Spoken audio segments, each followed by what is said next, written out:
Ayat 53 ya, betul ya? Terakhir 53, 52 terakhir. 53 sudah?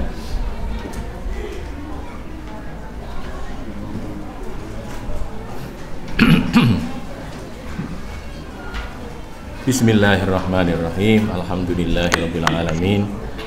Nasta'inuhu wa nastaghfiruh wa na'udzu billahi min syururi anfusina wa sayyiati a'malina. Faman yahdihillahu fala mudhillalah wa may yudlil fala hadiyalah. Asyhadu an la ilaha illallah wa asyhadu anna Muhammadar Rasulullah. Allahumma shalli ala Muhammad wa ala ali Muhammad amma ba'du. Ayuhan nas ittaqullaha mastata'tum wasma'u wa ati'u la'allakum turhamun. Surat Hud ayat 53, betul? A'udzu billahi minasy syaithanir rajim. Qalu ya Hud ma ji'tana bi bayyinatin wa ma nahnu bitariki alihatina an qaulika wa ma nahnu laka bimu'minin. In naqulu illa taraka ba'du alihatina bisu'. Qala inni ushhidullaha wa ashhadu anni bari'um mimma tusyrikun. Min dunihi fakiduni jami'an thumma la tunzirun. Inni tawakkaltu ala Allahi rabbi wa rabbikum. Ma min dabbatin illa huwa akhidhum binasiyatiha. Inna rabbi ala siratim mustaqim. Bismillahirrahmanirrahim. Alhamdulillahirabbil alamin. Allahumma shalli ala Muhammad wa ala ali Muhammad.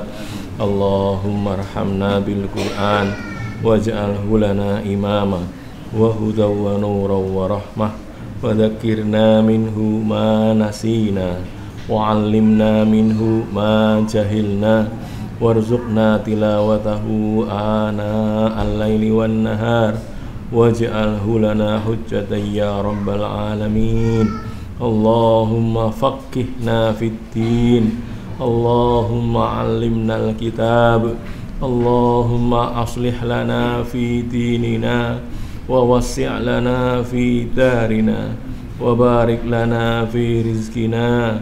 Ya muqallibal qulub tsabbit qulubana ala dinik wa ya musarrifal qulub sarrif qulubana ila ta'atik. Allahumma ansur man nasaraddin wakhdhul man khadalal muslimin wansuril mustad'afina minal mu'minin wa ayyidna jami'an biruhim minka ya rabbal alamin. Allahumma ansur ikhwanana fi Ghazzah. Allahumma ansur ikhwanana fi Ghazzah. Allahumma ansur ikhwanana fi Ghazzah. Allahumma alayka bisuhyuniyin wa sa'ira a'da'iddin. Allahumma mazziqhum kulla mumazzaq. Allahumma shaddid ataka alaihim. Allahumma ahsihim adada waqtulhum badada wa la tubqi minhum ahada. Wa sallallahu ala Muhammad wa ala ali Muhammad walhamdulillahi rabbil alamin. Ayat 53. Qalu, mereka berkata, mereka kaum Ad, ya, kaumnya Nabi Hud berkata, ya Hud, wahai Hud, ya Hud, wahai Hud, Majitana, tidaklah engkau datang kepada kami. Majitana, tidaklah kamu datang kepada kami. Bibayinatin, dengan bukti kebenaran, dengan mukjizat. Bayinah itu bukti kebenaran maksudnya. Wa ma nahnu, dan tidaklah kami bitariki alihatina, dengan orang-orang yang meninggalkan alihatina, ilah-ilah kami, sesembahan-sesembahan kami. An kaulika, dari ucapanmu. An, dari kaulika, ucapanmu, omonganmu. Wa ma nahnu, dan tidaklah kami laka, kepadamu, bimukminina, dengan orang-orang yang beriman. Tidaklah kami beriman kepadamu, gitu ya kalau bahasa bebasnya. Innaqulu, tidaklah kami berkata. Tidaklah naqulu, kami berkata, illa, kecuali iktaroka, menimpakan kepadamu, ba'du alihatina, sebagian ilah-ilah kami, sebagian Tuhan-Tuhan kami, bisuin, dengan keburukan, menimpakan keburukan terhadap kamu, gitu ya. Qala, Nabi Hud berkata, menjawab, ini ushidullah, ini sesungguhnya aku, ushidu, aku mempersaksikan, menjadikan saksi, mempersaksikan Allah, washhadu, dan persaksikanlah oleh kalian, anni, bahwasanya aku, bariun, berlepas diri, orang yang berlepas diri, orang yang membebaskan diri, mimma, dari apa yang tusyrikuna, kalian sekutukan, kalian syirikkan, kalian sekutukan, min dunihi, dari selainnya, selain Allah. Fakiduni, maka bikinlah kait, bikinlah tipu daya, bikinlah makar kepadaku, maka kalian bikinlah makar kepadaku, jami'an, semuanya, kalian semuanya bikinlah makar terhadap aku. Suma, kemudian, la tundiruni, janganlah kalian memberiku waktu tunda, waktu tempo, tundirun, memberikan waktu tangguh atau tunda atau tempo, waktu. Ini sesungguhnya aku, tawakal tuh, aku berserah diri, aku bertawakal, alallahi, kepada Allah. Allah itu siapa? Robbi, Tuhanku, pemeliharaku. Wa robbikum, dan Tuhan kalian, pemelihara kalian. Ma min dabbatin, tidak ada satu makhluk melata, dabbah, makhluk merayap, makhluk melata, illa, kecuali huwa, dia Robbi tadi, dia Allah tadi, akhidun, memegang, binasiyatiha, dengan jambulnya, jambul atau bun-bun. Inna Robbi, sesungguhnya pemeliharaku, Tuhanku, ala siratim mustaqim, di atas jalan yang lurus.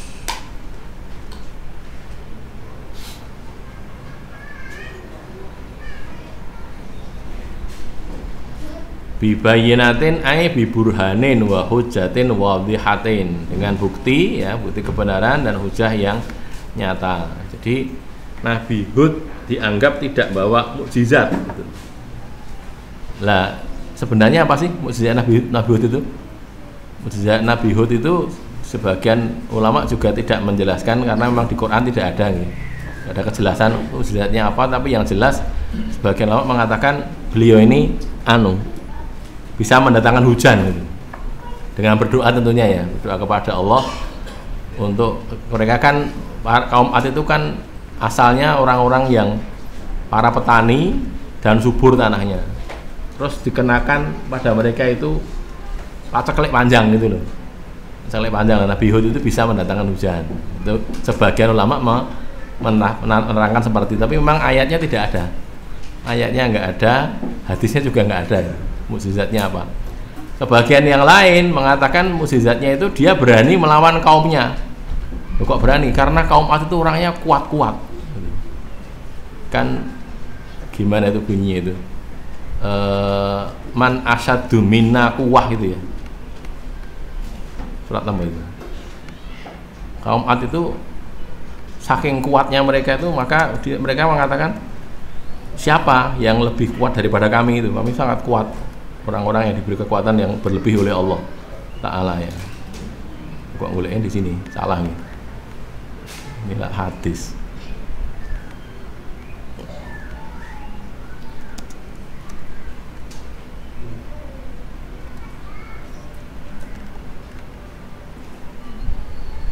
Ini ya surat Fussilat, surat yang ke-41 ayat 15. Wa amma adun fastakbaru fil ard bighairil haq wa qalu man asyaddu minna quwwatan. Mereka orang-orang kuat. Lah Nabi Hud di ayat ini tadi kan mengatakan yang pertama ya, ini ushidullah, aku mempersaksikan Allah kepada kalian, wasyhadu, dan kalian bersaksilah bahwa aku sepersaksikanlah oleh kalian bahwa aku berlepas diri dari apa yang kalian sekutukan selain Allah. Terus fakiduni jami'an, bikinlah tipu daya terhadapku, nantang gitu loh, bikin tantangan. Kalau mau bikin tipu daya, sudah kalian semua mau bikin tipu daya, bikinlah tipu daya. Nah, sebagian memaknai itu sebagai mukjizatnya. Jadi Nabi Hud berani melawan mereka walaupun mereka orang-orang yang kuat, yang sangat kuat bahkan, tapi Nabi Hud berani melawan mereka. Nah, di sini di ayat ini tadi, di ayat 15 ini, si siapa? Kaum Nabi Hud, kaum Ad itu mengatakan man asyaddu minna quwwah. Terus dijawab oleh Allah, awalam yarau annallaha alladzi khalaqahum huwa asyaddu minhum quwwah. Apakah mereka tidak melihat bahwa Allah yang menciptakan mereka itu lebih kuat daripada mereka? Kan gitu kan? Kok man asyaddu minna quwwah, ya ada siapa? Ya Allah Subhanahu wa taala, kan gitu. Jadi mereka itu kan makhluk ciptaan Allah. Lah yang mencipta mestinya lebih kuat daripada yang diciptakan kan? Gitu ya. Ini juga nanti akan ada orang-orang yang begitu karena punya kekuatan berlebih. Saya ingat orang namanya Deddy Corbuzier, tahu ya? Itu saya cuma dengar waktu dia itu kena COVID. Kena COVID itu dia susah. Susahnya kenapa? Orang kayak saya kok kena COVID gitu loh. Waktu saya itu sudah apa kurang apa kan? Olahraga kayak gitu. Badannya juga kuat kan gitu ya. Saya tidak mungkin dia mengatakan pada dirinya sendiri, saya tidak mungkin kena itu. Wong saya sehat kayak gini, tapi ternyata sakit, kena COVID dan hampir mati. Oh gitu. Hampir mati. Jadi dia susahnya itu bukan karena apa? Bukan karena hampir matinya, cuman saya kok kena COVID. Loh, itu tadi loh. Jadi jeleknya di situ itu. Lah kan Allah lebih kuat kan masalahnya. Kan gitu. Kalau kata Gusron ini, Ustaz Uzairon, Gusron Temboro sana, Pondok Temboro. Sekarang sudah meninggal. Sudah lama meninggalnya. Dia itu cerita, tidak tahu dapatnya dari mana, saya cuma dengar omongan dia saja. Raja Fir'aun itu kan raja yang sangat kuat. Dia itu di samping ada panglima, pengawalnya, ada pengawal khusus, pengawalnya itu singa gitu. Singo gitu loh. Jadi macan gitu, singa. Jadi tidak ada yang bisa menyentuh Fir'aun kecuali harus membunuh singanya ini. Nah, cuman Allah itu ngirimkan kepada Fir'aun ini apa? Ngimpi. Ya coba. Ngimpi lah kan, untuk bisa bermimpi itu kan orang tidak butuh orang harus masuk ke situ kan, nggak butuh begitu. Pokoknya Fir'aun itu setiap tidur mesti ngimpi. Ngimpinya dipukul sama anak kecil bawa tongkat, dipukul pakai tongkat anak kecil. Kan anak kecil itu perlambang ketidakberdayaan ya, anak kecil bawa tongkatnya juga kecil, tapi dia dipukul terus. Setiap tidur mesti ngimpi gitu. Lah ngimpi masa bisa diusir oleh singa, kan nggak bisa gitu. Jadi itu kalau Allah hendak menyiksa orang itu kan gampang saja kan ya. Dikasih ngimpinya gitu. Kayak konon Simon Peres siapa? Ariel Sharon itu. Ariel Sharon itu pembantainya orang-orang Palestina di Lebanon. Jadi orang Palestina itu ngungsi ke Lebanon di pemukiman namanya Sabra Shatila itu ya, tahun berapa? 70 atau 80-an itu. Di sana terus sama Ariel Sharon waktu itu jadi komandan pasukannya, didatangi situ, dibantai di situ. Jadi masuk ke Lebanon, datang ke kampung itu dibantai di situ. Itu kejadian sekian puluh tahun yang lalu. Terus dia ini ceritanya kemudian dia sakit stroke, sakit sampai 8 tahun dalam kondisi antara hidup dan mati. Jadi dia tinggal di di pembaringan, tidak tahu di ICU atau di mana, pokoknya dia tinggal di situ. Itu ceritanya ajudannya, karena dia pernah cerita kepada ajudannya sekali gitu. Dia pokoknya dalam tidur yang lama tadi, dalam istilahnya koma gitu. Sebelum titik itu kan koma kan, sebelum titik ini masih koma. Itu dia mimpi terus tiap hari, tiap malam mimpi terus, mimpinya itu dikejar-kejar sama orang Palestina, dipukul, dibakar gitu di mimpinya itu. Jadi sebelum mati itu dia disiksa oleh Allah dengan cara seperti itu. Nah, itu kalau namanya ngimpi, orang mau bilang apa kan nggak bisa gitu. Dan kita itu kalau ngimpi kan kayak sungguhan aja, kan kayak sungguhan walaupun tidak sungguh-sungguh, tapi kan kayak sungguhan. Sampai kalau kita ngimpi buruk itu kan takutnya kayak takut sesungguhnya gitu kan. Baru ketika bangun baru selesai. Atau kalau ngimpi baik senangnya senang sungguhan gitu, sehingga bangun ternyata cuma ngimpi gitu. Kan gitu ya. Jadi keadaannya seperti itu. Kembali ke sini tadi. Jadi kalau Allah mau menyiksa orang itu tidak kekurangan cara. Baik, balik sini. Kamu tidak membawa bibayinatin, tidak membawa mukjizat. Terus mereka mengatakan wa ma nahnu bitariki alihatina angqaulika. Kami tidak akan meninggalkan ilah-ilah kami hanya karena mengikuti omongan kamu. Tidak. Ini ya. Iktaroka ba'du alihatina itu maksudnya asobaka bisuin bi khobalin au jununin. Jadi dianggap nanti kalau kamu nekat ngomong begitu, Nabi Hud nekat mendakwahi kami dan menyuruh kami meninggalkan berhala-berhala itu, nanti kamu akan kena sawan. Kalau bahasa Jawanya itu sawan itu apa? Susah kalau enggak bisa bahasa Jawa itu ya, soalnya kita bisanya bahasa Jawa itu. Sawan itu apa itu?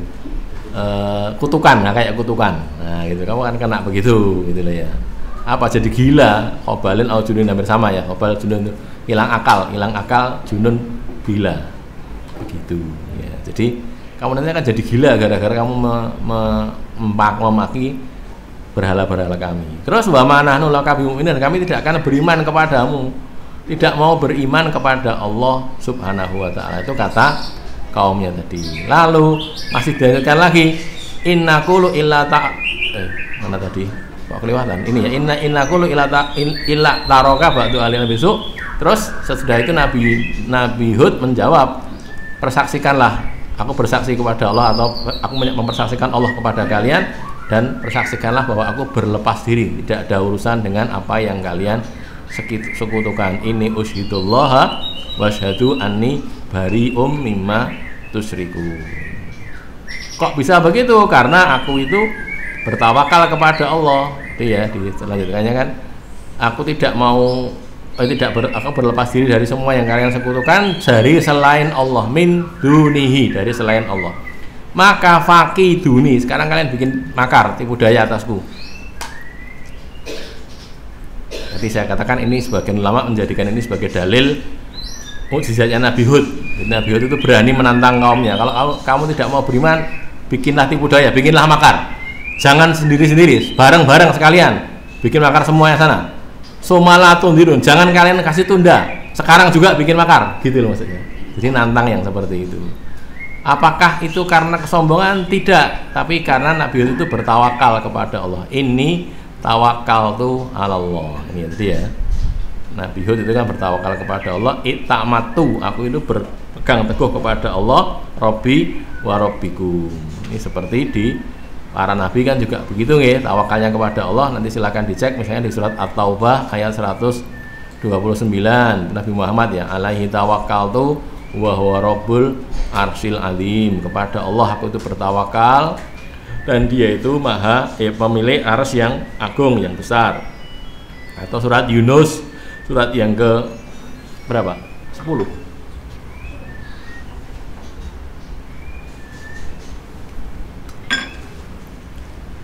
Fa'alallahi tawakkaltu, maka kepada Allah aku bertawakal. Atau surat Hud juga ayat 88, alaihi tawakkaltu wa ilaihi unibu. Aku bertawakal kepada Allah dan kepadanya aku kembali. Anaba itu ya, unib, kembali. Alaihi tawakkaltu wa alaihi falyatawakkalul mutawakkilun, surat Yusuf. Ya. Kepada Allah aku bertawakal dan kepada Allah lah seharusnya orang-orang tawakal itu bertawakal, orang-orang yang berserah diri itu berserah diri. Kalau orang mau tawakal kepada Allah kan Allah mencukupi. Wa may yatawakkal 'alallah fahuwa hasbuh. Surat At-Tolak ya. At-Tolak ayat berapa? Wa may yatawakkal 'alallah fahuwa hasbuh innallaha balighu amri. Ini ya. Ini kan ayat 3. Enggak kelihatan? Orang yang tawakal kepada Allah fahuwa hasbuhu, maka Allah itu mencukupi. Lah kita itu artinya sekali lagi saya yang ngomong juga termasuk gitu. Kita ini kadang-kadang atau sering-seringnya kurang tawakal itu masalahnya.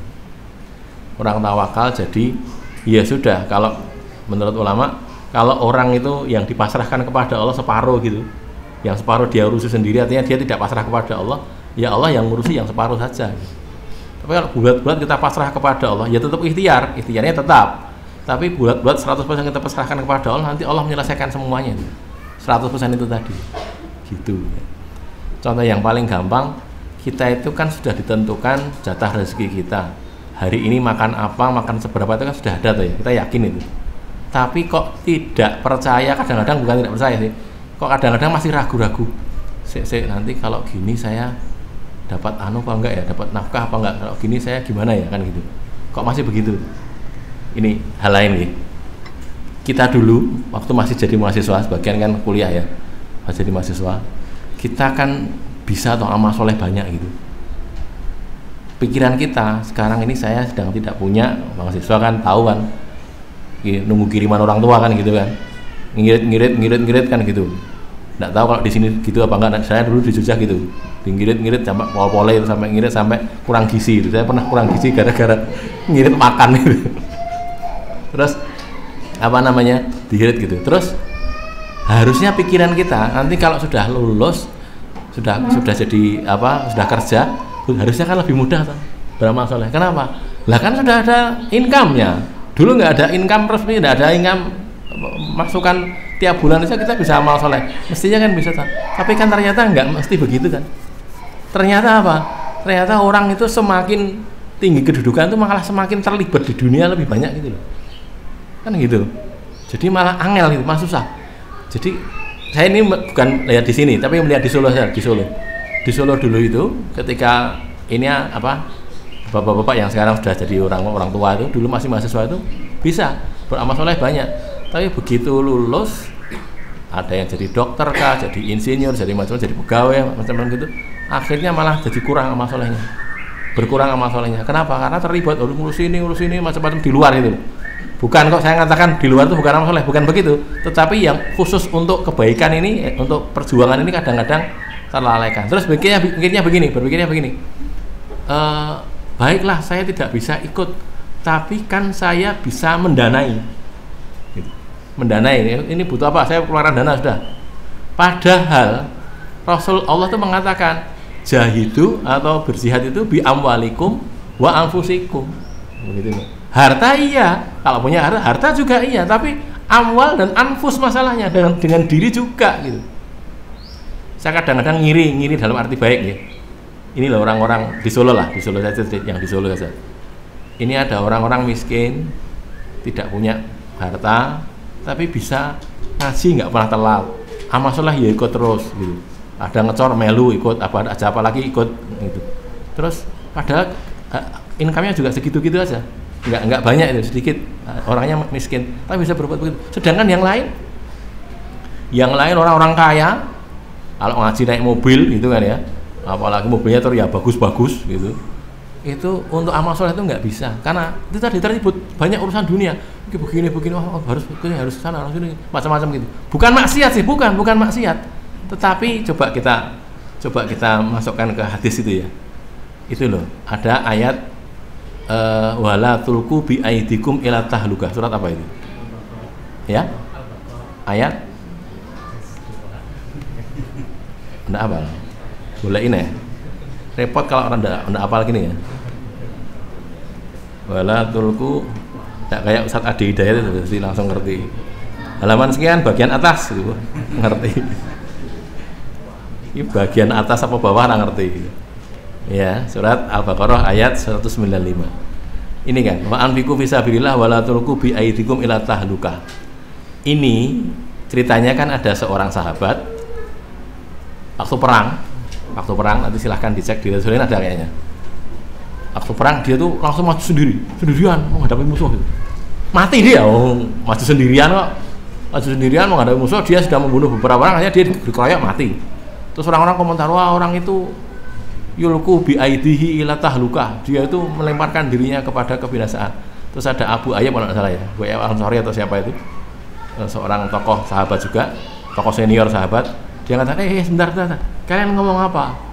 Itu ayat itu bukan untuk ini loh, bukan loh. Dia ngomong begini, ayat itu untuk kami ini orang-orang Ansor, orang-orang awal dari kalangan Ansor. Kami ini pionir-pionir awal. Terus ketika muslimin sudah banyak, orang anak-anak muda pada datang masuk Islam, orang-orang kuat pada masuk Islam, lalu kami berkata begini, wah ini kami sudah tidak harus datang lagi untuk sabilillah ini ya, sudah digantikan anak-anak muda banyak itu ya, untuk urusan jihad biar mereka yang berangkat. Sekarang kita mulai memperbaiki perekonomian kita, karena selama ini kita tinggalkan gara-gara untuk jihad terus gitu. Ini sudah ada gantinya, mereka biar berjihad, kami ngurusi ini. Terus turun ayat ini, kata dia. Turun ayat ini, wa anfiqu fisabilillah wa la tulqu bi aidikum ila tahlukah wa ahsinu innallaha yuhibbul muhsinin. Teguran untuk kami. Tidak boleh orang itu jadi pionir di depan terus, tidak boleh turun ke bawah, tidak boleh. Terus begitu. Itu kata orang-orang Ansor ini. Saya refleksikan ke diri saya saja lah, diri saya sendiri. Itu gitu keadaannya. Dulunya zaman saya masih kuliah gitu, bisa begini terus kemudian berkurang saya enek ngurusi begini terus diraiso, jadi gini raiso enek urusan ini dan itu. Sekali lagi bukan maksiat loh yang diurusi, bukan loh. Ya urusan gitu juga. Nah, cuma masalahnya kalau kita habis di situ, terus kita dapat bagian apa gitu. Dapat bagian apa? Orang-orang ini anak-anak muda, mereka sudah beramal banyak. Orang-orang tua mulai berpikir, wes sing ngamal gencah nom-nom, anak-anak muda, kami tak ngurusi yang lain. Wes nanti kami biayai. Walaupun dibiayai, walaupun full kita keluarkan biaya, wong yang disuruh itu amwal dan anfus, dua-duanya. Kalau kita punya uang kita iya, kita masih punya diri kan, diri kita juga iya, keluar juga fisabilillah. Maka para sahabat itu karena turun ayat-ayat seperti ini, mereka kemudian tidak pernah absen. Sudah, pokoknya ada urusan fisabilillah, ghazwan Nabi berangkat. Tidak ada urusan. Bahkan ada seorang namanya Amr bin Jamuh, mungkin kenal ya. Amr bin Jamuh itu seorang sahabat Nabi, dulunya musyrik kemudian masuk Islam. Ketika dia salah satu dalam peperangan, dia itu kemudian kena kakinya luka, kemudian jadi cacat, pincang gitu. Jadi dia kalau jalan pincang karena kakinya cacat, karena perang juga. Ketika dia mau ada perang lagi, ada mobilisasi mau perang, dia mau berangkat. Anak-anaknya bilang, Bapak nggak usah berangkat. Bapak itu A'raj, namanya A'raj ya. Alaisa alal a'rosi harajun itu loh ya. Ada tuh ya. Enggak usah kita cari aja nggih. Nanti golek sendiri ya. Waktu ini angel golek ini. Jadi tidak ada dosa atas orang pincang itu. Sudah, Bapak enggak usah berangkat. Kami saja anak-anak muda, anak-anaknya ini kami yang berangkat untuk fisabilillah. Bapak di rumah saja atau punya udzur gitu. Terus dia itu mengatakan, "Nak, terus kamu nafsirkan ayat ini bagaimana ini?" Ayat yang mana ini loh. Infiru khifafan wa thiqalan wa jahidu bi amwalikum wa anfusikum fisabilillah. Nah ini loh. Surat At-Taubah ayat 41. Kamu pernah baca ayat ini, terus ini kamu tafsiri bagaimana? Infiru khifafan, berangkatlah kalian dalam keadaan khifaf, ringan, wa thiqalan dan berat. Wa jahidu bi amwalikum wa anfusikum fisabilillah, dan berjihadlah kamu dengan harta kalian dan diri kalian fisabilillah. Loh, yang disuruh jihad itu itu bukan ketika khifaf saja, sikol juga suruh jihad gitu. Maka dia mengatakan wallahi, dia bersumpah wallahi, dengan cacat pincangku ini aku akan meraih jannah. Itu dia ngomong begitu. Pokoknya saya mau dapat jannah, saya nggak mau walaupun pincang, saya berangkat. Akhirnya ya sudah, berangkatlah. Dia ngeyel gitu ya, tetap nekat berangkat. Ceritanya kemudian kalau yang lebih detail di kitab sirah ini, kitab tarikh, Itu ceritanya, dia itu maju terus, tidak pernah berhenti sampai mati syahid jalan Allah itu. Sampai mati syahid, untanya itu masih ada, unta atau kuda itu masih ada. Dia sudah mati, untanya masih ada. Ketika akhirnya menang, kan muslimin menang, dia termasuk yang syahid. Untanya ini diajak pulang nggak mau. Jadi kalau musuh di arah sana gitu ya, musuh di arah sana, dia menghadap ke sana kan. Terus orangnya tadi mati, Amr bin Jamuh mati syahid. Untanya masih hidup. Untanya ini kalau diajak balik ke arah sana untuk pulang tidak mau. Tapi kalau diajak menghadap ke arah sana, dia mau jalan sana. Tapi kalau mau jalan sana tidak mau mundur gitu, tidak mau kembali ke sana karena konon disediakan di sirah itu karena melihat bagaimana si Amr bin Jamuh tadi dalam berjuang. Gitu. Pokoknya saya pincang wis ben, sing penting mlebu swarga. Itu kata dia begitu itu. Nah ini kembali ke kita nih. Jadi monggo kita refleksikan pada diri kita sendiri. Kita gitu apa enggak? Nek gitu, ayo kita perbaiki gitu loh ya. Anak-anak muda silakan beramal iya, tapi orang tua jangan berhenti beramal. Kita belum finish kok. Finish kita kapan? Kalau sudah mati, finishnya itu. Tuwek, rapopo tuwek ben. Aku kalah kuat, rapopo kalah kuat, tapi tetap beramal. Begitu loh. Sampai kapan? Sampai mati. Nah, gitu ya. Jadi jangan pernah berhenti sampai kita mati. Lah tadi kesibukan tadi, mari kita ambil cara-cara yang tentunya jangan kemudian kok kalau gitu kita harus total ya, tidak begitulah. Tapi kita ambil sekarang ya gambaran. Kalau dulu kita jadi mahasiswa, kita bisa berdakwah sesama mahasiswa. Teman-teman kita kan sebagian biasa ngaji gitu kan, mau kan ngaji gitu. Bapak-bapak kan sudah punya pengalaman, ibu-ibu juga yang dulu jadi mahasiswi juga gitu kan. Lah sekarang kalau jenengan jadi dosen, jadi guru, jadi ya teman-teman itu juga dijak ngaji lah gitu. Diajari kebaikan juga gitu loh. Sebagaimana dulu kita bisa ngejai orang-orang itu, ayo sekarang kita juga ngejai mereka. Jangan pakai jangan. Mumpung punya kesempatan, ayo kita adakan. Ada seorang, kalau saya sebut namanya mungkin banyak yang tahu ya. Ada seorang dokternya ini ngaji, senang banget dapat kajian yang baik, senang ngaji Quran, ngaji hadis. Terus dia mewajibkan pokoknya setiap calon dokter dia kan jadi istilahnya dosen namanya pembimbing di koas itu loh ya, jadi koas atau residen. Pokoknya setiap residen harus ikut ngaji gitu, paksa gitu. Kenapa? Gen gelem ngaji raketang ya do bolos-bolos ya apa-apa, yang penting tahu krungu ngaji gitu loh ya. Nah coba kalau kita bukan maksa ini, ngejak saja lah, ngejak. Sekarang alam saya berubah, dulu alam mahasiswa, sekarang alam para pengajar di dosen di perguruan tinggi. Lah mereka diajak hilang gitu. Dijak ayo saya amal soleh berbuat baik. Tidak harus kajian bersama kita, tidak harus gitu, tapi jangan sampaikan kebaikan kepada mereka gitu. Supaya apa? Supaya kita juga tetap berdakwah di situ. Jadi tidak sia-sia. Jadi di situ maaf nyun sewu, bukan hanya kita mendapatkan income saja tidak, tapi juga memberikan kepada mereka gitu loh, memberikan kebaikan kepada mereka. Gitu. Sampaikan itu kepada orang-orang itu. Tidak sekarang ini bisnismen, apapun bisnisnya itu, ya diajakilah mereka untuk berbuat baik. Jangan dibiarkan saja kita urusannya masalah bisnis toh, jangan. Kita bisa bicara, gitu. Kita omong pada mereka, kita ajak mereka untuk jadi baik. Itu jadi bermanfaat gitu loh ya. Alam yang baru tadi, dari alam kuliah atau alam sekolah ke alam pekerjaan, di pekerja itu kita juga ngejaki mereka berbuat baik. Nah gitu loh ya, berusaha untuk seperti itu, walaupun kalau masalah hidayah itu taufik tentu Allah yang memberi. Tetapi tadi kembali ke masalah tawakal lagi ya, kan asal bicaranya tawakal. Lah kita kadang-kadang kurang tawakalnya itu, kok tidak yakin, padahal Allah Rasul sudah mengatakan lau tawakkaltum haqqa tawakkuli la rozaqakum atau la roziktum kama turzaqut thair. Kalau kalian tuh sungguh-sungguh tawakal dengan haqqa tawakkuli, itu hadis di Sunan Tirmidzi kalau tidak salah nih. Kalau saya sungguh-sungguh bertawakal dengan benar-benar tawakal, maka Allah akan memberi kalian rezeki sebagaimana burung itu diberi rezeki. Apa burung diberi rezeki itu? Taghdu khimason wa taruhu bitonan.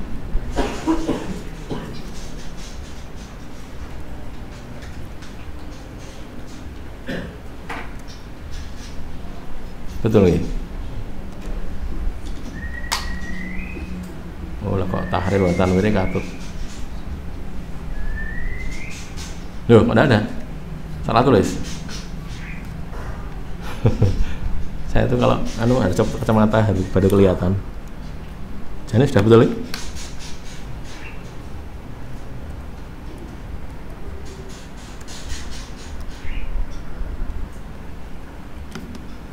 Jadi kalau orang bertawakal dengan sungguh-sungguhnya tawakal, maka Allah akan memberi rezeki loh Pak. Tidak ada lagi. Salah lagi Ustaz.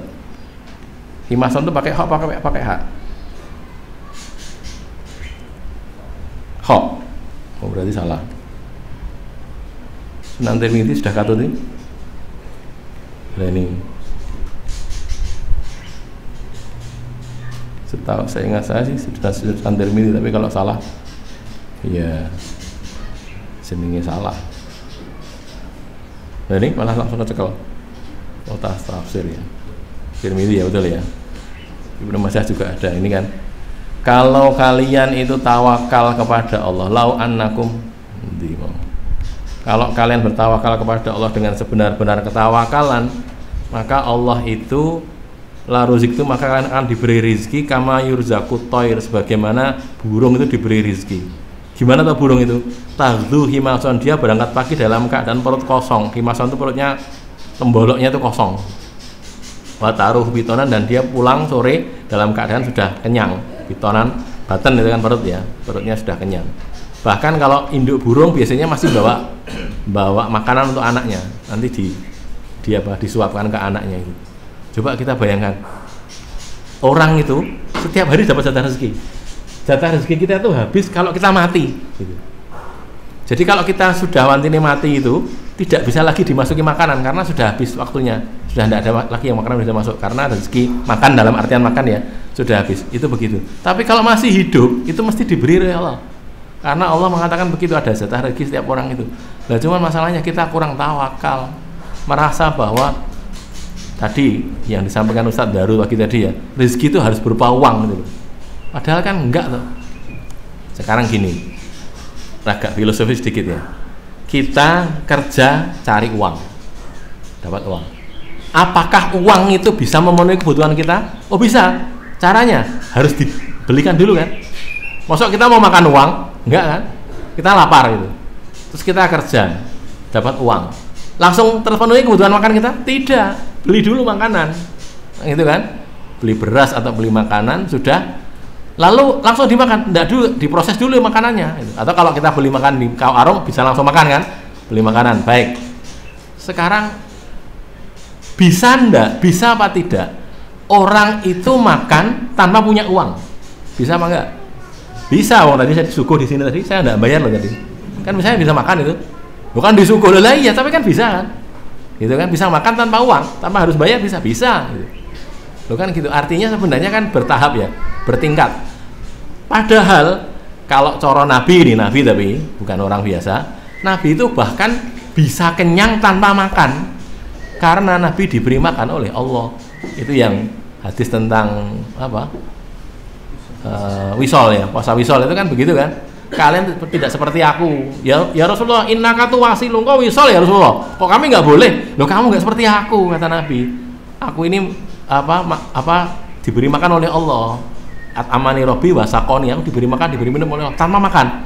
Oh beliau puasa kok, beliau puasa tidak buka terus lanjut puasa lagi, tapi diberi makan oleh Allah, jadi tidak lapar begitu gitu loh ya. Artinya bisa seperti itu. Makanya tadi kembali ke masalah tawakal tadi ya, mari ini anjuran untuk bareng-bareng ya, ayah saya juga begitu, bapak-bapak ibu-ibu juga begitu, mari kita meyakini itu dulu, yang penting tawakal dulu, sudah habis itu jalan, kan gitu, tawakal dulu, yang pokok itu habis itu udah ya. Berikutnya ma min dabbatin illa huwa akhidun binasiyatiha. Akhidun binasiyatiha itu kalau menurut Dhahak yuhyiha wa yumituha. Nah itu ya, menghidupkan dia dan mematikan dia, memegang ubun-ubun itu maksudnya gitu. Kalau menurut Al-Farra malikuha wal qadiru alaiha, dia yang menguasai, yang memiliki dan yang berkuasa atasnya. Malikuha wal qadir alaiha. Kalau yang lain lagi menurut sebagian ulama, akhidun binasiha la tatawajjahu illa haitsu yulhimuha, tidak mengarah kepadanya kecuali dari arah dia memberi ilham kepadanya, memberikan ilham itu inspirasi. Nah, kalau Al-Qutaibi mengatakan yakharuha, memaksa dia. Jadi kita ini dalam posisi tunduk patuh kepada Allah tanpa bisa menolak gitu. Sebagaimana orang itu tidak bisa kaya kalau ditakdirkan miskin, maka orang juga tidak bisa miskin kalau ditakdirkan kaya. Begitu, itu hakikatnya seperti itu, hakikatnya begitu. Contoh paling gampang Abdurrahman bin Auf saja lah, yang sudah jelas ada ya. Abdurrahman bin Auf itu memang ditakdirkan menjadi orang kaya. Ketika dia hijrah ke Madinah, kita sudah tahu ceritanya kan. Orang kali itu kalau hijrah tidak seperti kita sekarang ini, kita pindah gitu, uang bisa dimasukkan rekening, bisa kita buka di mana-mana kan gitu. Kalau zaman dulu enggak, uang ya ditinggal di Mekah, harta ditinggal di Mekah, tidak bisa bawa banyak-banyak, karena bawa banyak-banyak tidak aman, bisa dibegal di jalan, atau kalau enggak berat kan, harus bawa dinar dirham yang beratnya kayak gitu, akhirnya ditinggal di Mekah. Jadi Abdurrahman itu orang kaya di Mekah, terkenal, terus ke Madinah jadi orang miskin dia, tidak punya apa-apa. Ditawari oleh seorang sahabat Ansor kan ya, bahkan sampai mau tawari istrinya juga, tawari harta dibagi dua dan macam-macam. Kata dia, barakallahu fi ahlika wa malika, sudah, semoga Allah memberkahi hartamu dan keluargamu. Cukup kau tunjukkan saya jalan ke pasar, dulani ila suq, jalan ke pasar saja, saya tak kerja di pasar. Nah gitu kan. Tidak berapa lama kemudian dia sudah menikah lagi. Menikah, kata Rasulullah, loh kamu kok ada kuning-kuning gini, Durrahman bin Auf itu panggilannya Dur kalau orang Jawa, kalau orang sana ya Durrahman gitu ya, Durrahman ya Abdurrahman, kamu kok gitu. Saya menikah ya, loh kamu nikah dengan siapa? Sama seorang gadis Ansor, orang wanita Ansor. Oh, terus dulu muncul itu kata-kata aulim walau bisyatain gitu kan ya, bikinlah walimah walaupun dengan kambing, bukan sate, bukan sate kambing, jadi aulim walau bisyatain itu gitu. Nah terus Nabi tanya, kamu kasih apa maharnya? Biji seberat butir atau biji berat telur atau butir atau biji emas itu. Artinya Abdurrahman ini sudah kaya lagi, dan pada berikutnya jadi kaya lagi kan. Jadi artinya apa? Artinya orang itu sebenarnya cuma mengikuti itu saja. Ini kok perlu disemakan, kenapa toh? Karena ada orang-orang yang dia itu merasa lebih tinggi daripada orang lain gara-gara kekayaannya. Padahal itu salah gitu. Salah. Seharusnya orang itu menganggap semuanya itu keadaannya sama saja. Wong dia jadi kaya itu juga karena Allah, orang lain jadi miskin itu juga karena Allah, bukan karena dia malas bekerja. Enggak loh. Coba kalau kita lihat ya, ada orang ngomong, kalau kamu itu gara-gara kamu malas jadi miskin. Baiklah, itu bagi yang malas. Yang sergap-sergap itu, yang rajin-rajin itu tetap miskin juga mereka. Lah karena memang Allah jadikan dia miskin kok. Bukan gitu loh ya. Memang begitu keadaannya. Sehingga keadaan seperti itu kita harus kembali ke sini. Allah itu akhidun binasiyatiha. Allah itu memegang ubun-ubunnya, berkuasa atas dia. Karena begitu, ini nanti baliknya lagi kepada kita ini ya, jangan bangga dengan sesuatu yang cuma diberikan oleh Allah saja. Jangan. Kita bersyukur iya, tapi terus membanggakan itu, merasa lebih tinggi dari orang lain, jangan. Termasuk kita punya ilmu gini nih, punya ilmu terus wah kamu bodoh, saya pintar. Jangan begitu. Itu cuma pemberian dari Allah kok. Kalau Allah mau, Allah bisa jadikan orang pintar jadi bodoh, itu bisa. Ya tadi seperti saya katakan tadi, seorang rawi, terus dia ikhtalato fi akhiri umurihi, jadi nyaknyo kalau orang Jawa, jadi pikun gitu. Nggak bisa lagi meriwayatkan hadis gara-gara dia sudah tidak tahu yang hadis yang dia hafal, yang mana sudah tidak hafal lagi gitu. Bisa jadi seperti itu. Makanya kalau kita punya ilmu, jangan bangga dengan ilmunya, tapi bersyukur kepada Allah. Kalau punya harta, jangan bangga dengan hartanya, tapi bersyukurlah kepada Allah gitu, dan seterusnya. Banyak hal nanti, hal-hal yang seperti itu kita tetap harus kembali kepada Allah Subhanahu wa ta'ala. Baik, inna rabbi ala siratim mustaqim, yakni inna rabbi wa ingkana qadirun alaihim fa innahu la yadlimuhum. Nah ini, Allah itu berkuasa atas orang, tapi Allah tidak zalim pada mereka. Allah mengharamkan, inni haramtu dzulma ala nafsi wa ja'altu bainakum muharraman fala tadzalamu, gitu kan. Hadis yang panjang itu ya, yang cukup dahsyat hadisnya itu kan. Kalian jangan zalim karena Allah haramkan zalim atas dirinya sendiri, dan jangan berbuat zalim. Wala ya'malu illa bil ihsan wal adl. Allah tidak bertindak kecuali dengan baik dan adil. Fayujazil muhsina bi ihsanihi wal musi'a bi isyanihi. Maka Allah membalas al muhsina, orang yang berbuat baik, bi ihsanihi, dengan kebaikannya, wal musi'a, dan orang yang berbuat buruk, bi isyanihi, dengan kemaksiatannya. Jadi dibalas sesuai dengan apa yang dia lakukan. In khairon fa khairun, ini ya. In syarron fa syarrun. Kalau dia berbuat baik dibalas dengan kebaikan, berbuat buruk dibalas dengan keburukan. Ini kata-kata inna rabbi ala siratim mustaqim ini tadi. Tidak zalim. Walaupun Allah berkuasa, ya berkuasa, tapi tidak zalim, tidak. Kalau kamu ingin dapat kebaikan, berbuatlah baik. Pasti akan dibalas oleh Allah dengan kebaikan. Tentunya bila lillahi ta'ala, ikhlas karena Allah. Tapi kalau kamu berbuat buruk, jangan berharap kebaikan, kamu sudah berbuat buruk kok. Gitu ya. Dikatakan juga maknanya anadina rabbi siratim mustaqim. Dinnya Allah itu siratum mustaqim. Maka Allah berada di atas siratum mustaqim, maksudnya di atas dinnya itu. Terus ada yang disembunyikan sebagian idmar, ada sesuatu yang tidak ditampakkan ya. Maksudnya inna rabbi yuhitsukum wa yahmilukum ala siratim mustaqim. Allah itu menganjurkan kalian, menghasung kalian wa yahmilukum dan membawa kalian di atas jalan yang lurus ala siratin mustaqim. Gitu ya. Terus ini ulama menjelaskan begini. Ini kalau nanti mau dicek di kitabnya Fakhrul Razi, tafsir Al-Kabir itu, walaupun tafsir Birra'i, Allah menyebutkan beberapa hal. Yang pertama, qauluhum ma ji'tana bi bayyatin ay bi hujjatin wal bayyinah. Ini kan pembahasan dia biasanya dibagi-bagi pembahasannya itu. Bayyinah itu summiyat bayyinatan li annaha tubayyinul haqqo. Kok dikatakan bayyinah? Bayyinah penjelasan, keterangan. Li annaha tubayyinul haqq, karena dia itu menjelaskan al haqqo yang hak minal batil dari yang batil. Nah, gitu. Jadi disebut bayyinah bukti itu karena dia menjelaskan mana yang hak, mana yang batil. Itu pun walaupun jelas mana hak, mana batil, itu kadang-kadang orang masih belum bisa mengikuti yang hak, belum bisa meninggalkan yang batil. Kenapa? Ya karena balik ke depan tadi, kurang tawakalnya kepada Allah, merasa kalau ya ini kan terpaksa begini. Ada seorang ustadz, saya sebutkan namanya nggih, karena aib. Dia mengatakan, lah kita memang kalau ada orang pinjam dari kita, mungkin koperasi gitu. Koperasi, kebetulan saya hadir di satu majelis itu. Dia mengatakan, ya memang kita kalau minjem di sini nanti kembalikan memang harus ditambahi. Cuman kan itu tidak mengapa, karena yang pertama bukan ad-afan mudho'afah gitu matanya.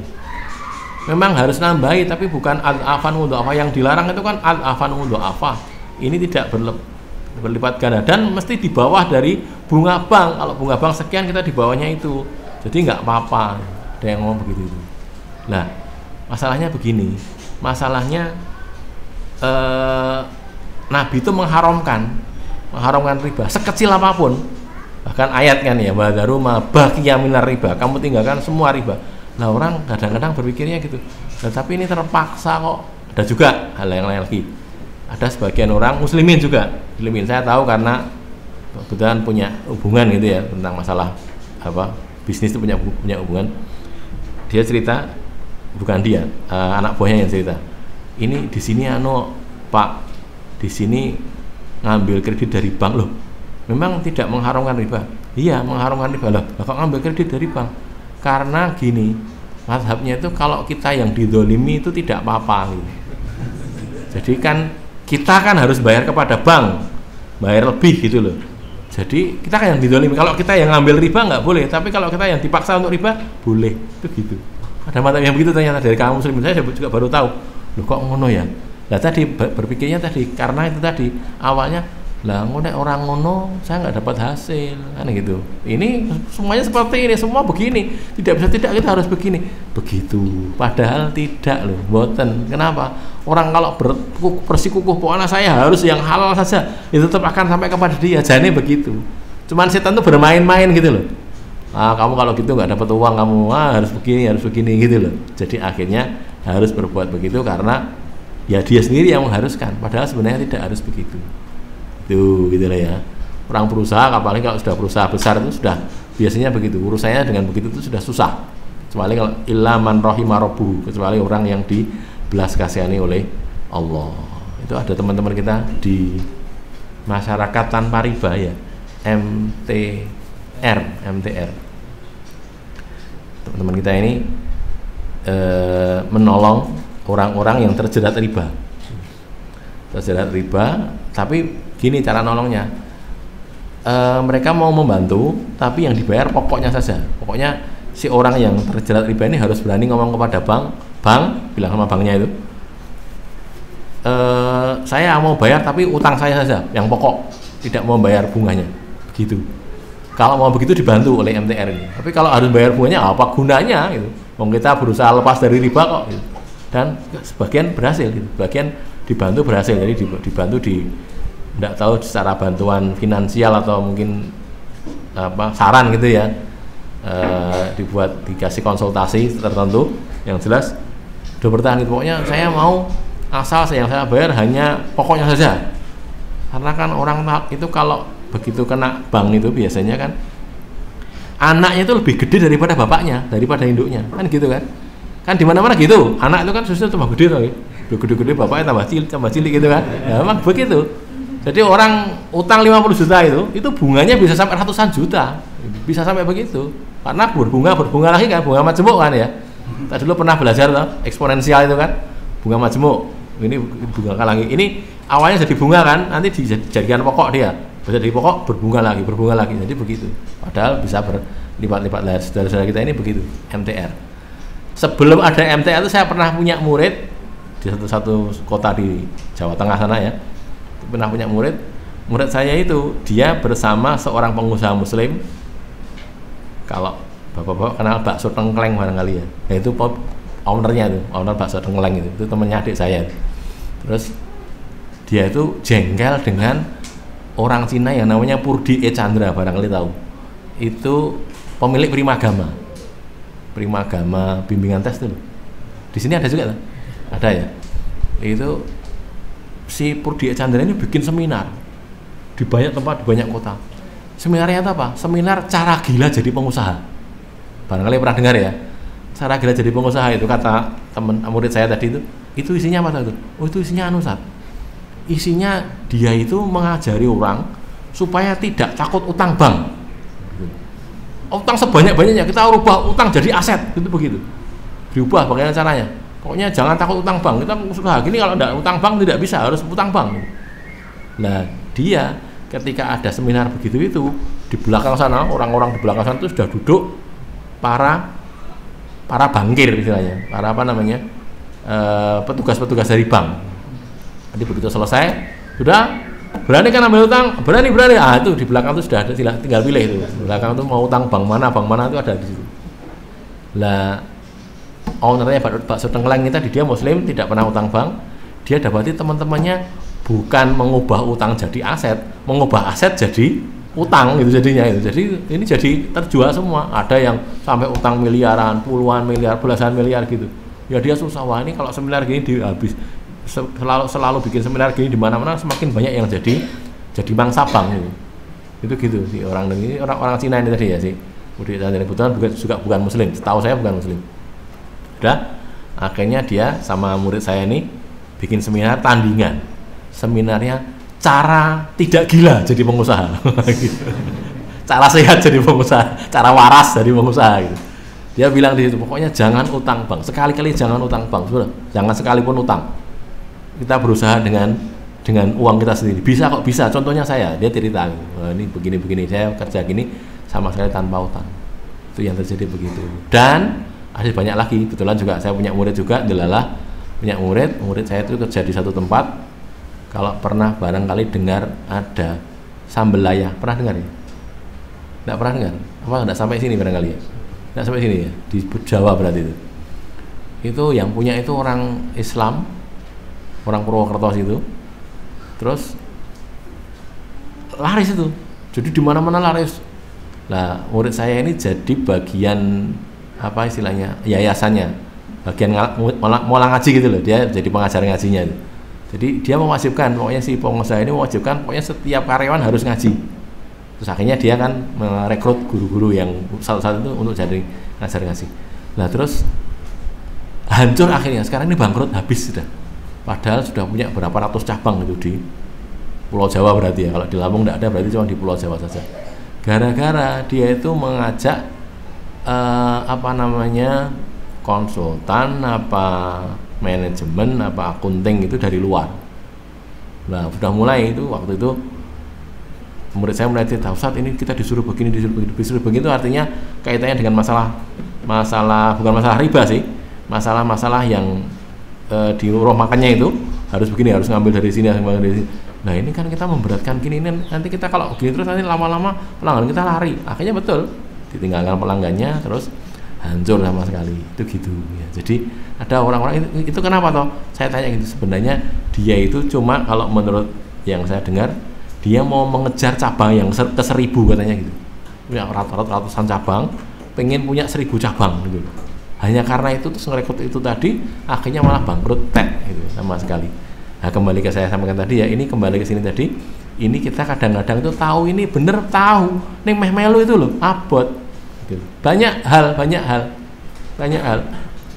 yang PNS barangkali ya, ASN itu kadang-kadang kan gitu dipaksa, ini sudah mulai mendekati kampanye gini nih, urunan mendukung satu capres, urunan kan gitu kan ya, gini nanti hadir loh ya, tidak hadir awas nanti ada apa SK mutasi, wah dimutasi di Wai Kanan ya, tahu Wai Kanan ya, atau kan ya, saya punya teman saudara di Wai Kanan itu, saya lihat dari peta, lah kok 4 jam itu dari sini, 4 jam atau 5 jam. Saya bilang gini ya, kita sidik edeng ya, saya tak jalan ke sana, kamu jalan ke sini ya, kita ketemu di Kota Bumi itu, di dekatnya sana. Jadi jauh sekali. Oh, masih di Lampung juga, tapi di Oncelang ke sana. Waduh, ya sudahlah saya mau. Padahal sebenarnya loh ya, kalau kita mau tawakal kepada Allah SWT, jangan-jangan itu cara Allah untuk memindahkan kita dari tempat yang kurang baik ke tempat yang lebih baik. Jangan-jangan begitu, gitu loh ya. Pindahan yang kolam tenan, wae karena apa malah wae kambasnya. Wae kambas itu tempat gajah ya. Sana malah mulang gajah itu. Jadi sana malah jadi bisa berdakwah. Jangan-jangan begitu, loh gitu loh. Terus apa lagi? Itu loh, belum tentu berhasil juga kok. Udah, kamu karena nggak mau hadir ikut mendukung ini Mas ini atau Kang ini, kamu nggak mau itu, akhirnya kamu harus diuncelang, harus dimutasi ke sana. Baiklah, wong itu belum tentu berhasil kok mereka itu. Mau begitu belum tentu berhasil. Bisa jadi sebelum kejadian itu dia sudah dimutasi lebih dulu. Wah gitu kan, karena ada apa? Apalagi malah ketangkap KPK gitu kan ya. Tangkap KPK dia akhirnya dibawa ke Jakarta sana, nggak jadi memutasi kita. Bisa jadi gitu loh ya. Artinya apa? Mari kembali ke depan tadi, kita bertawakal. Begini nih bapak-bapak, ibu-ibu, itu mudah diomongkan, yang dilakoni memang berat. Makanya tadi ya, kembalinya kepada mari kita berusaha masing-masing dari kita meyakini, ayo sesungguh-sungguhnya kita yakini bahwa diri kita itu di tangan Allah, semua itu di tangan Allah, sehingga ketika kita berhadapan dengan hal yang seperti itu kita jadi tetap enggak, saya pokoknya enggak, saya tidak mau untuk hal-hal yang begini. Kalau saya disuruh untuk melakukan kemaksiatan, saya tidak mau. Kalau gitu kamu dipecat, ya silahkan dipecat, nggak apa-apa, tapi saya tetap berjalan pada posisi yang seperti ini. Saya cerita lagi, ini cerita seorang pengusaha juga ya, bukan pengusaha ding, seorang karyawan sebuah perusahaan. Ini saya dapat cerita dari pelakunya, dari seorang ustadz. Seorang ustadz ini ngajar di satu tempat di Jakarta sana, ngajari saudaranya, sepupunya itu ya. Istrinya ini kerja di perusahaan multinasional itulah. Terus mulai ngaji, akhirnya dia tahu bahwa laki-laki perempuan harus nutup aurat, harus berjilbab, berkerudung. Akhirnya dia berusaha, sudah kalau gitu saya berkerudung. Begitu berkerudung, karena ini perusahaan internasional kan, dipanggil sama HRD-nya, bagian Human Resource Development-nya, bagian SDM-nya ya. SDM-nya. Ini, Bu, lah kok sekarang pakai jilbab? Bu, enggak bisa, Bu. Di sini orang kan tidak boleh pakai identitas keagamaan. Wah, gimana, saya sudah ngaji, saya merasa ini harus wajib. Ya kalau gitu Ibu keluar dari sini saja, bikin surat pengunduran diri gitu. Akhirnya ya sudah, akhirnya dia bikin surat pengunduran diri. Terus ceritanya kemudian belum selesai di situ, masih mengurus begitu. Terus akhirnya dia singkat kata, karena banyak hal berkali-kali ada kejadian macam-macam gitu, akhirnya dia mengundurkan diri dengan pesangon yang cukup besar gitu. Karena disuruh bikin pengunduran diri, gas pesangon cukup banyak, tapi juga dia jadi bingung kan, saya mau kerja apa itu. Akhirnya belum begitu lama dia keluar dari situ sudah dapat pesangon banyak gitu ya, pesangonnya cukup banyak, lebih dari yang lain. Habis itu baru seminggu atau 2 minggu ditelepon oleh orang lain karena kenal itu, Bu, betul Bu keluar dari perusahaan ini, betul, iya. Kalau gitu Bu, silakan datang ke perusahaan kami butuh tenaganya Ibu gitu. Ini juga perusahaan multinasional juga, bukan perusahaan Indonesia tapi dari luar negeri. Terus dia bilang, Pak, saya itu dikeluarkan dari sana gara-gara saya berjilbab, Pak. Memang Bapak mau nerima karyawati berjilbab? Apa jawaban manajernya? Loh, kami nggak ada urusan dengan pakaiannya orang kok. Kami itu nggak urus pakaiannya orang. Ibu mau pakai jilbab, mau pakai rok mini, terserah saja lah. Pokoknya kami butuh tenaganya Ibu. Kalau Ibu mau silakan datang. Sampai itu jadi kerja sampai sekarang. Begitu ya. Jadi ada orang yang seperti itu. Memang karena itu tadi kembalinya kepada Allah menetapkan begitu. Tapi jangan kemudian kalau gitu saya keluar ijolnya apa? Nah, ya kalau gitu saya enggak mau saya. Ya minta kepada Allah, memang kepada saya gitu. Ya enggak, kita enggak mampu kan? Enggak bisa. Kalau gitu, kalau semua orang diberitahu gitu, ya semua orang mesti mau kan? Tidak, karena memang ada juga yang kemudian tidak begitu, ya ada gitu loh. Terus jadi hilang nafkahnya, terus jadi orang yang maaf berkurang income-nya, iya ya ada juga. Itu juga ujian dari Allah Subhanahu wa taala. Gitu loh ya. Jadi pada prinsipnya ayo mari kita berusaha dengan apa yang ada pada kita ini, ayo kita berusaha sebaik-baiknya. Berikutnya yang kedua, tadi kan yang pertama ya, yang kedua wa manahnu bitariki alihatina an qaulika. Ini juga perkataan hadza aidan raqik itu lemah. Itu lemah itu artinya ujar mereka itu lemah. Li annahum kanu ya'rifuna bi annan nafi'a wad dhar huwallahu ta'ala. Mereka itu sebenarnya tahu bahwa yang memberi manfaat, memberi madarat itu adalah Allah Ta'ala. Wa annal asnama la tanfa'u wa la tadurru. Mereka juga tahu bahwa patung-patung itu loh nggak bisa berbuat banyak, nggak bisa memberi manfaat, tidak bisa memberi madarat. Wa matakan al amru kadzalik faqad dhahara fi badihatil akli, dan sudah tampak pada orang yang punya akal cerdasan akal, annahu la tajuzu ibadatuha, dan maka tidak boleh menyembah yang seperti itu. Wa tarkuhum alihatahum la yakunu an mujarrati qaulihi bal an hukmi nadharil akli wa badihatin nafsi. Sebenarnya meninggalkan Tuhan mereka itu kan tuntutan akal mereka. Tuhannya nggak bisa apa-apa kok, kan gitu. Tuhannya itu kan buatan mereka sendiri, mereka tidak bisa memberi manfaat, tidak bisa memberi madarat. Bahkan kalau di surat Al-Hajj itu disebutkan la yakhluqu dzubaban walawij tama'u lah wa iyaslub humudzubabu syai'an la yastangkidhu minhu. Itu kan surat Al-Hajj, nanti cari sendiri ya ayatnya, golek dhewe gitu. Jadi apa? Orang-orang yang disembah selain Allah itu layah luku dzubaban, tidak bisa menciptakan lalat. Walau ijtama'ulah, meskipun mereka itu berkumpul untuk menciptakan lalat, tidak bisa gitu. Terus kalau dzubab tadi itu berusaha untuk mengambil sesuatu dari mereka,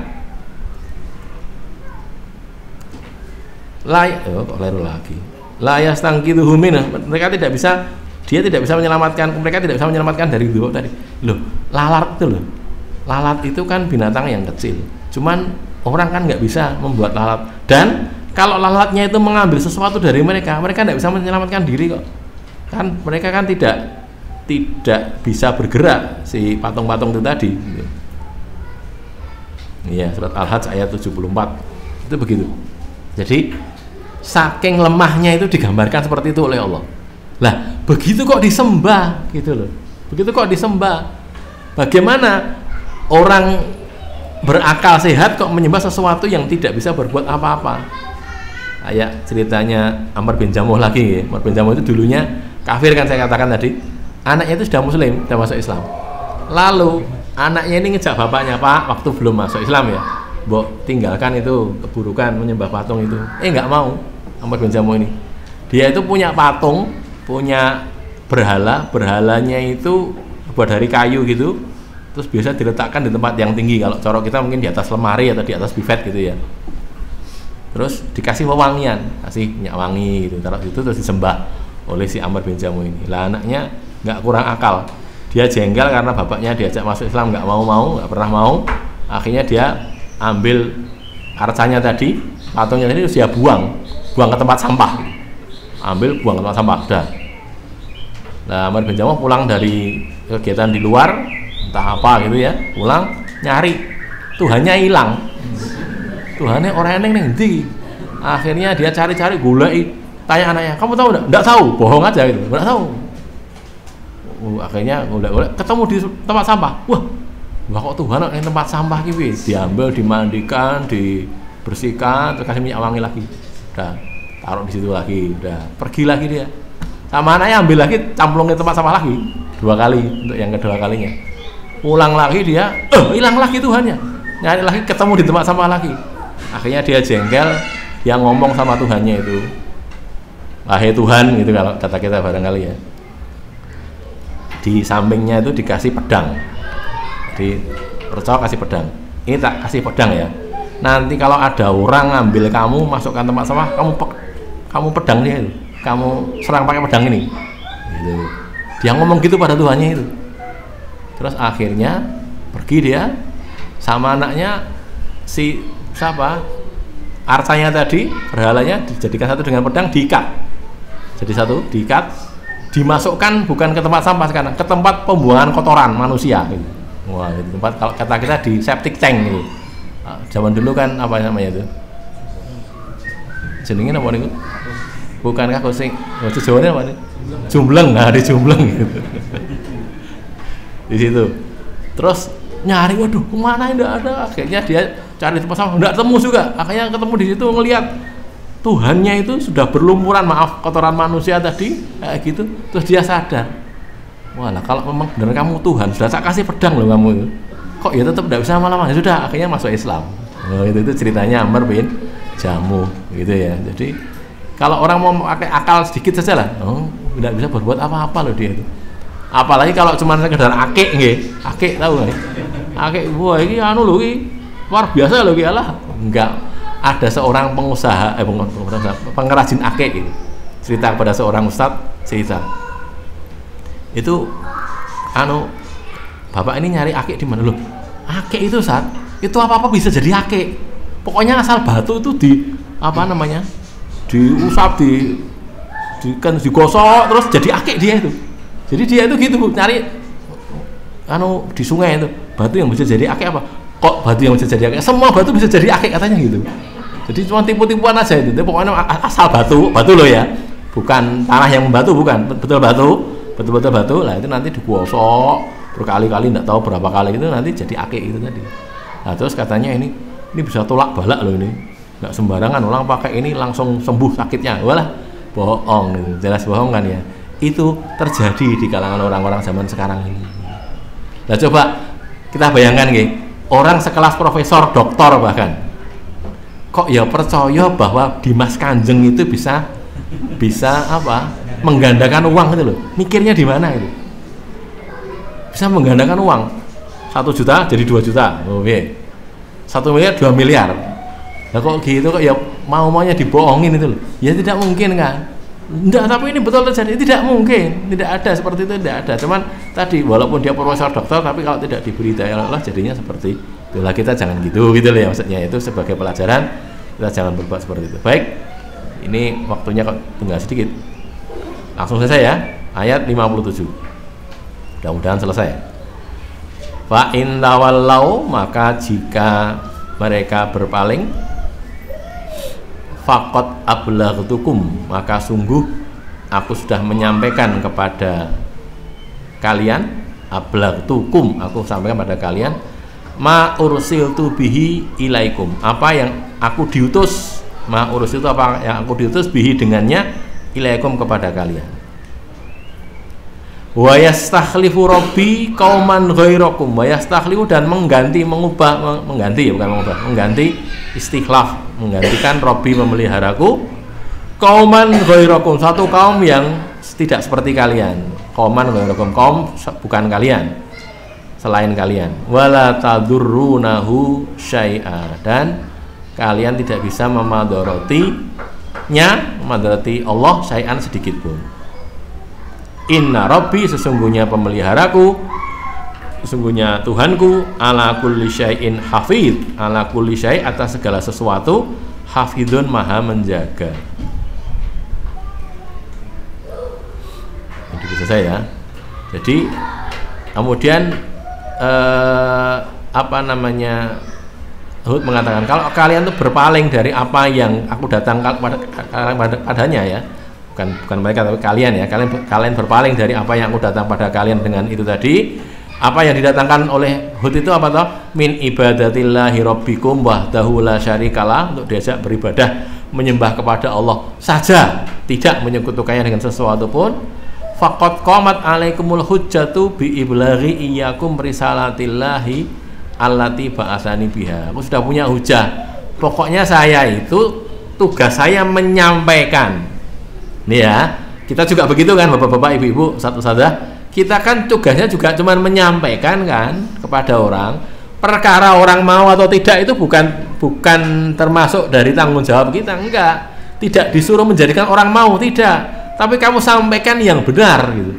Sampaikan kebenaran. Maka dai itu gitu. Dai itu menyampaikan kebenaran, bukan untuk menjadikan orang beriman, enggak. Berusaha iya, tapi kalau tanggung jawab enggak lah gitu. Makanya enak kita menyampaikan kebaikan itu pokoknya kita sampaikan. Kamu mau ya kebaikan untuk kamu gitu kan ya, kamu tidak mau keburukan untuk kamu, gitu saja. Nanti kita menyampaikannya, kita sudah diganjar dengan penyampaiannya tadi, sebagaimana Rasul juga begitu gitu. Jadi jangan susah kalau kita punya murid karena ini kok ngeyel ya apa-apa, tetap diulang, enggak apa-apa, ini tetap diulang. Kenapa ya, wong namanya murid itu kadang-kadang ya ngeyel, enggak mau gitu loh. Ustadz, ini hukumnya apa? Wah, kalau gitu hukumnya haram. Wah ya nggak mau Ustaz, saya tetap mengatakan halal. Ya karepmu gitu. Kita nggak usah marah gitu loh ya. Ya orang itu macam-macam masalahnya. Kadang-kadang gitu kan. Terus tak kandhani lho, ijek ngeyel ya. Witekno wong ora gelem kok piye nggih. Terus cari lagi. Enggak Ustaz, itu menurut ini saya dapatkan dari sini katanya halal ya. Nek halal ya lakonono gitu aja kan. Nah, kalau saya meyakini itu haram kok gitu. Prinsipnya seperti itu. Jadi hasil tadi nih, jadi kalau bapak-bapak yang mengajar itu gitu, kita longgar saja. Apalagi zaman sekarang ini orang kan ya biasa membanding-bandingkan gitu loh. Nek Ustadz kayak boleh, nek Ustadz ini makruh, nek Ustadz itu mubah aja kan gitu kan. Ya boleh, terserah saja lah. Wong masing-masing nanti bertanggung jawab atas dirinya sendiri kan gitu. Kita tidak disuruh harus berhasil, enggak kok. Wong kita cuma menyampaikan saja kok. Jangankan kita, ya Rasulullah SAW saja tidak berhasil memberi petunjuk kepada paman-paman beliau, Abu Lahab ya, Abu Lahab, Abu Thalib, itu paman-paman beliau sendiri, tapi juga tidak berhasil kan. Apakah Rasul dicela karena itu? Ya enggak. Oh, memang bukan tanggung jawab beliau kok. Beliau cuma menyampaikan saja, asal yang disampaikan itu kebenaran, sudahlah, nanti Allah akan menetapkan apakah dia itu mau nerima atau tidak gitu ya. Khalid bin Walid kita tahu kan ya, susah dia, sedih gara-gara bapaknya yakni Walid bin Mughirah ya. Khalid bin Walid itu kan anaknya Walid bin Mughirah. Khalid bin Walid bin Mughirah ketika dia masuk Islam, yang komentar itu siapa? Si Ikrimah sama Sofwan bin Umayyah, Ikrimah bin Abu Jahal. Komentar, kan mereka tahu bahwa ada ayat diturunkan untuk Walid bin Mughirah. Salah satunya di surat Al-Mudaththir itu ya. Mulai itu loh.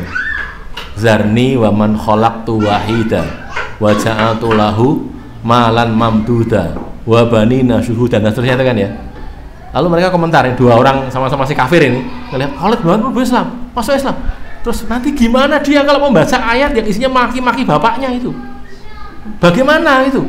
Terus mereka ngomong sendiri, oh berarti gini, apa kamu mengira mungkin Khalid bin Walid dia akan percaya pada sebagian ayat, akan kafir pada sebagian ayat, gitu-gitu. Mereka mendakwa begitu, akan menghijrahi sebagian yang lain. Tapi ternyata tidak, yang tidak dilakukan tidak seperti itu. Khalid malah datang kepada siapa yang ahli Al-Quran itu jenengnya apa? Salim Maula Abu Hudzaifah ya, bekas budaknya Abu Hudzaifah, jadi anaknya kemudian jadi anak angkatnya. Minta tolong Salim, kamu bacakan ayat-ayat tentang bapak saya itu. Ini ayat ini surat Al-Mudaththir ini. Terus kata Salim, loh, Khalid. Kita kalau orang Jawa itu manggil nama Khalid itu manggilnya Lid kan gitu kan. Kalau orang Arab kan enggak, namanya Muhammad, panggilnya ya Muhammad kan gitu kan. Bedanya orang Jawa sama orang Arab. Sampai saya punya teman di Jogja dulu, saking jengkelnya gitu, dia punya anaknya namanya siapa gitu, panggilnya sakar PDW gitu, karena orang Jawa kan bisa panggil bagian akhir atau bagian depan. Akhirnya dia bikin anaknya namanya Abdul Alim. Kok Abdul Alim kenapa? Supaya dipanggil Abdul Alim gitu loh.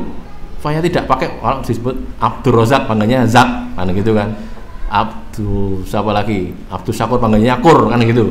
Akhirnya namanya Abdul Alim biar dipanggil Abdul Alim. Ternyata ya tidak, panggilannya siapa? Lim gitu. Oh lah dalah wong Jawa gitu.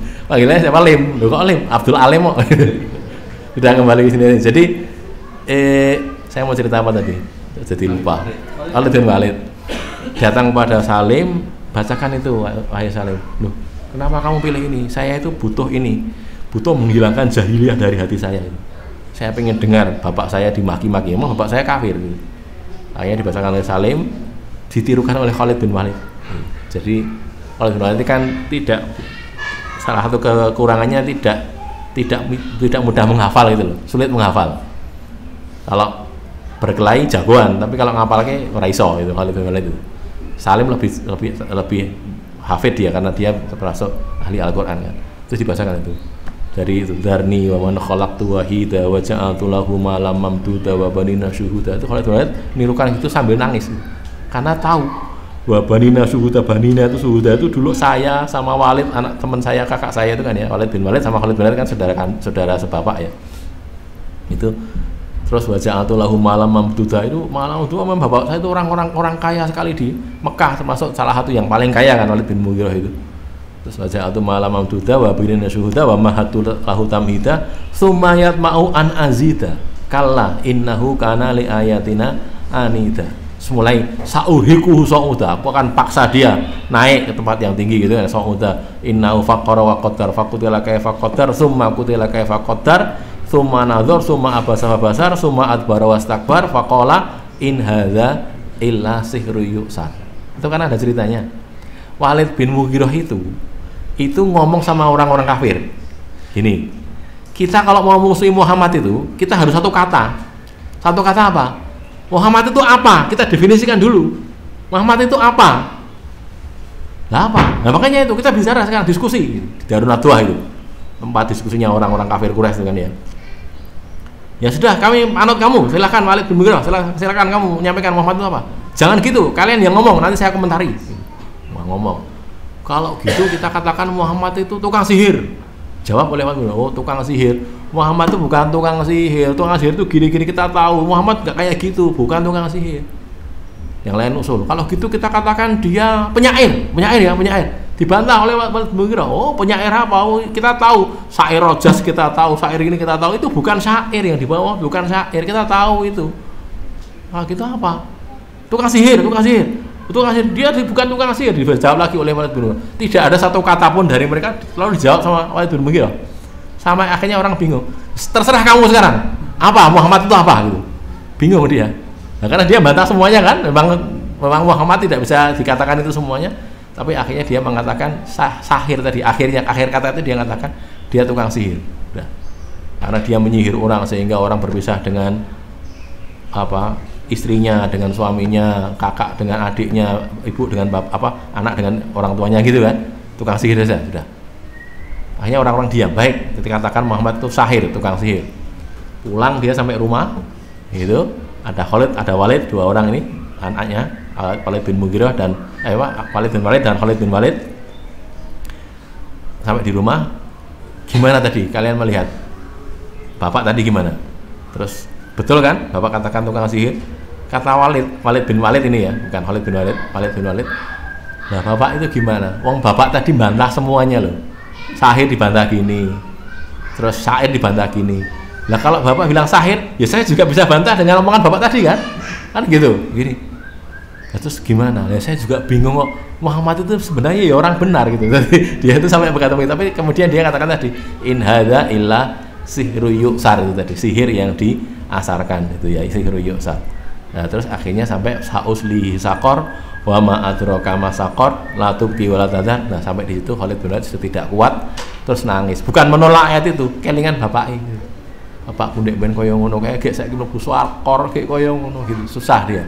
Itu kejadiannya Khalid bin Walid. Kembali ke kita tadi ya. Jadi dalam hal-hal seperti ini memang tadi Rasul itu cuma bisa menyampaikan saja, tidak bisa memberi petunjuk, tidak bisa. Kalau saja bisa, nih saya Kan'an tidak akan kafir, Kan'an anak Nabi Nuh. Nabi Nuh coba kita bayangkan gitu. Nabi Nuh itu dakwah ratusan tahun. Yang menolak itu bukan orang luar, istrinya dan anaknya, subhanallah. Kayak gitu beratnya dakwahnya itu. Dia mendakwahi orang, ngejak orang masuk Islam, tapi istrinya justru berkhianat, anaknya ya berkhianat juga, dua-duanya gitu. Entek kan ya sudah. Punya anak, punya istri, dua-duanya tidak bisa bareng sama dia. Itu karena apa? Karena memang tidak ditunjuki oleh Allah Subhanahu wa taala. Maka ini pelajaran bagi kita nggih, pelajaran bagi kita itu menyampaikan saja. Lah kalau ternyata naudzubillahi min syarri dzalik, keluarga kita terdekat menolak, ya sudah. Kita berusaha gen gelem ora gelem ya wis. Witekno ya wong megah kok. Ndak mau ya sudah. Kita akhirnya jadi harus berpisah dengan keluarga terdekat kita gitu ya. Itu yang terjadi kemarin dulu waktu para sahabat dulu kan juga gitu. Pisah antara bapak dengan anak, pisah antara istri dengan suami kan gitu. Karena memang beda. Sudah. Tidak mau ya sudah. Gitu keadaannya. Nah, terus yang terakhir ini wa yastakhlifu rabbi qauman ghayrakum. Allah nanti akan mengganti dengan kaum yang selain kalian. Ini ada beberapa ayat ya. Waktu tapi sudah habis ini. Tinggal sedikit lagi. Kalau orang itu mau ini ya, kalau mau mungkin madharat kepada Allah, ini kan kaitannya dengan Nabi ketika Nabi dikabarkan mati itu ya di surat Ali Imran ini. Di perang Uhud itu kan Nabi dikabarkan mati. Lalu turun ayat ini, wa ma Muhammadun illa rasul qad khalat min qablihi rusul afa immata au qutila in qalabtum ala aqabikum. Apakah jika dia itu mati atau dia terbunuh kalian akan balik atas tumit-tumit kalian? Wa man yang qalib ala aqibahi, barang siapa yang membalik atas dua tumitnya itu fala yadurrullaha syai'a, maka dia tidak memudaratkan Allah sedikit pun. Wa sayajzillahu syakirin. Kalau kita kemudian berhenti naudzubillahi min syarri dzalik dari perjuangan ini nggih, Allah tidak rugi, yang rugi ya kita sendiri. Itu. Makanya tadi ke depan lagi saya sampaikan, mari bapak-bapak, ibu-ibu yang sudah ngaji berpuluh-puluh tahun, ayo kita istiqomahi ini, jangan pernah berhenti sampai mati. Berhentinya kapan? Kalau sudah mati. Gitu. Ya. Kalau kita biasa amal soleh, jangan berhenti amal soleh sampai kapan? Sampai mati. Jangan berpikir ini saya kalau saya bisa bicara di desa-desa itu ya, mereka kan kerjanya jadi petani, jadi pedagang gitu. Apalagi kalau pedagang biasanya kan ramainya kalau hari Ahad, kita ngasih hari Ahad, pedagang jadi tidak bisa ikut gara-gara hari pasaran nih gitu. Hari pasaran hari Ahad gitu. Jadi saya sampaikan pada teman-teman murid-murid saya itu gini loh ya, kita ini sudah ditakdirkan jatah rezekinya oleh Allah. Kalau jatah rezeki kita itu memang jatah rezeki kita, tidak akan lari kemana-mana, tidak akan lari kemana-mana. Kita tinggalkan ini untuk ngaji gini, nanti sampai juga kepada kita. Kalau emang jatah kita loh ya, datang seorang memberi order, datang kepada kita menjelang ngaji, kita sampaikan, saya Pak nggih, minta maaf Pak ya, saya mau ngaji dulu ini, saya mau beramal soleh dulu. Terus akhirnya sudah, saya tak cari tempat lain, baik tempat lain. Kalau memang jatahnya itu jatah kita, tetap akan kembali ke kita lagi. Gitu loh. Tapi kalau tidak ya memang bukan jatah kita. Misalnya kita tidak ngasih, pamit sih ya, bismillah, aku pamit ya, ini order gitu. Wah, gitu misalnya tidak akan sampai kepada kita kok, yakinlah gitu. Kenapa? Oh, sudah ada jatahnya kok, tidak akan lari kemana. Rezeki itu kalau kata ulama ya, rezeki itu mengejar orang, bukan ulama ini malah nih, hadis ya. Rezeki itu mengejar orang seperti mati mengejar orang gitu. Kita itu diuyak sama rezeki kita seperti kita dikejar mati, tidak akan lepas gitu. Kalau kita jatah mati hari ini misalnya ya hari ini kita mati, tidak akan berkurang sedikit pun, tidak akan lebih cepat, tidak akan lebih lambat. Waktu itu juga rezeki juga begitu. Ada cerita, cuman ini ceritanya dari teman-teman di tablik Jawa Jaulah itu. Ada cerita, ada orang itu sombong gitu. Tidak tahu dapat cerita dari mana. Orang sombong, dia ngomong sama orang, ini jagung ini rezeki saya nih, punya saya nih. Sudah, saya makan ini jagung ini, pokoknya harus saya habiskan. Terus ada orang nyelemong gitu. Belum tentu jatah rezeki kamu itu, mungkin jatahnya ayam itu. Enggak mungkin. Ini jatah saya. Akhirnya dia makan sampai di butir terakhir. Itu dia mau makan itu enggak bisa. Di jagung butir terakhir itu, yang lain bisa dimakan, tapi butir terakhir itu tidak bisa dia makan. Jadi ganjel di sini nih. tidak bisa masuk, tidak bisa keluar. Akhirnya ceritanya dia dibawa ke dokter di kota itu, tidak sembuh. Bawa mana-mana sampai di kota lain, sampai sekian ratus kilometer dari situ. Terus dia sembuh dengan cara apa? Dipukul bagian tengkuknya sini, dipukul gini, gini terus jagungnya keluar dimakan ayam. Subhanallah, ternyata itu jatahnya ayam betul itu. Jadi di cerita itu ya, nggak tahu bener salahnya ya waktu cerita. Jadi dimakan oleh ayam tadi, dipatok oleh ayam. Ternyata begitu loh, itu loh. Sampai dibawa oleh orang ratusan kilometer hanya untuk ayam itu tadi. Itu kalau Allah jatah rezeki seperti itu.